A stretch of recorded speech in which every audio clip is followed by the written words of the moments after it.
Friends here today, and we wanted to get outdoor because they didn't have any. All the small towns around did us. So we started I was on the board, and then we ended up just giving funding it so it could get started. Like we raised some money so they could start fighting and getting it down by the river down there. So um, anyway, so yeah. And in Twin Buttes too, we gave I don't know how many miles of biking trails to the city. So, like I said, Glenn was a very, very giving man, and he didn't go around wearing it all on his chest. So he was very humble, like he said. So yeah, and that meant a lot. Um, about Twin Buttes, Glenn wanted to keep his Ed and Flo Paul's dream alive, and Mike knows it was started with, what did you say, a cart trail or something, Mike? Wagon trail. A wagon trail, yeah. And they had started it, and then Glenn and his sister Terry inherited the business. I can really tell you that he tried to run it from Telluride, as a few of you guys know as well. But we eventually had to move down to Durango.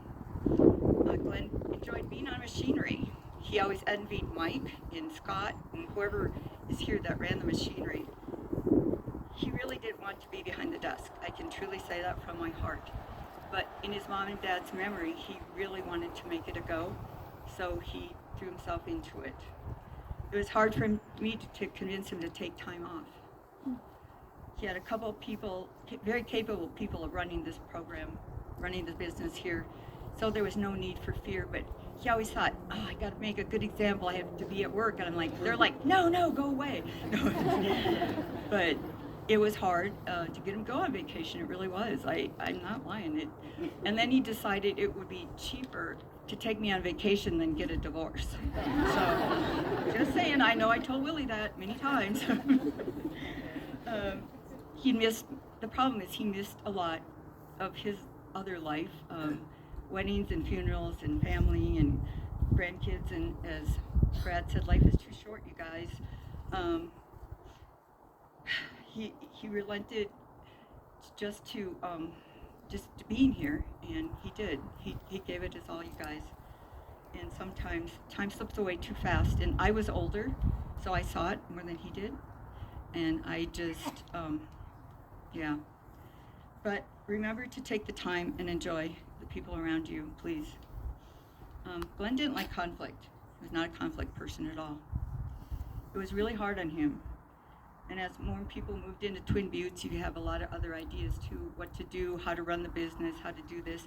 And you guys, it was really hard on him. He didn't like the conflict. He thought, it just should be going. But we realized that, it's a development. And I want to talk about his disease. He had Lewy body's disease / dementia / Parkinson's isms. And he had showed slight signs at the age of 60.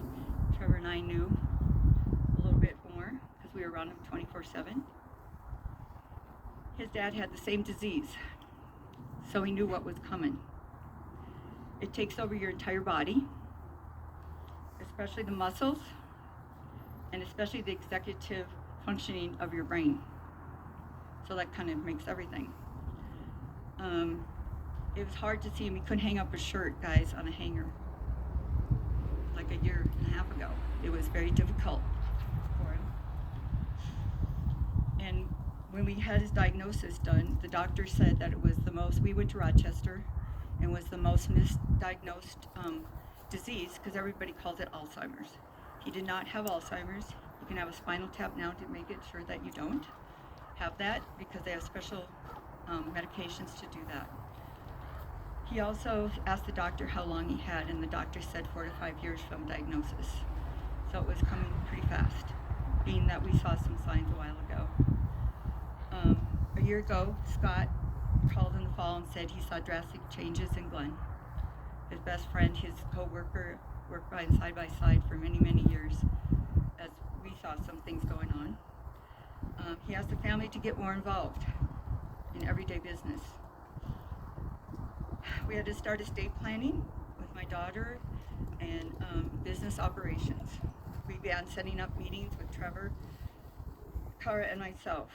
I said I never wanted to own a business again, but whatever.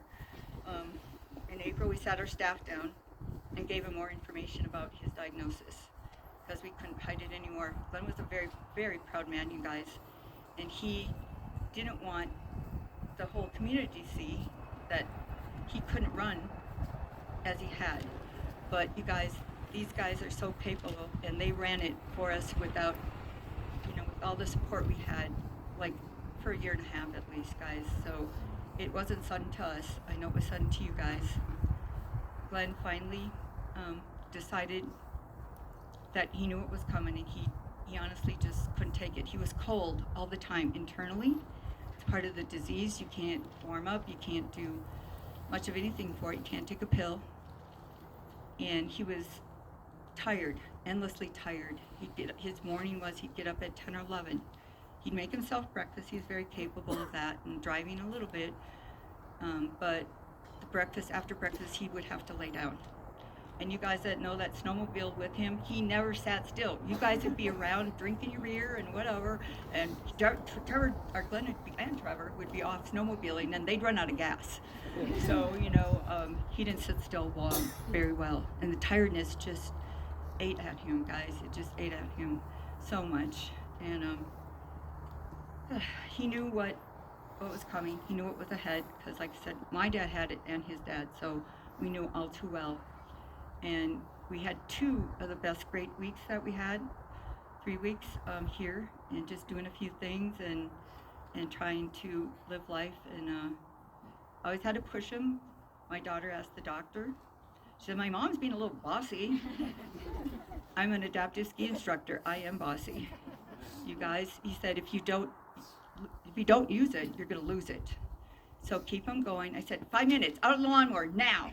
Or, different things. Or I'd make him pick up weeds at the house, but he'd have to sit down after about 10 minutes.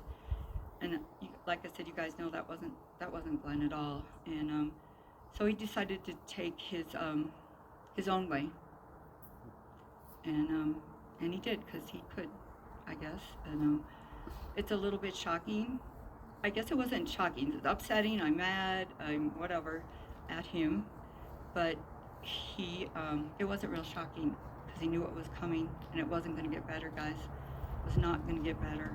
So he decided to just take his own path. So I just want you guys to know that. I think he was very brave for doing that.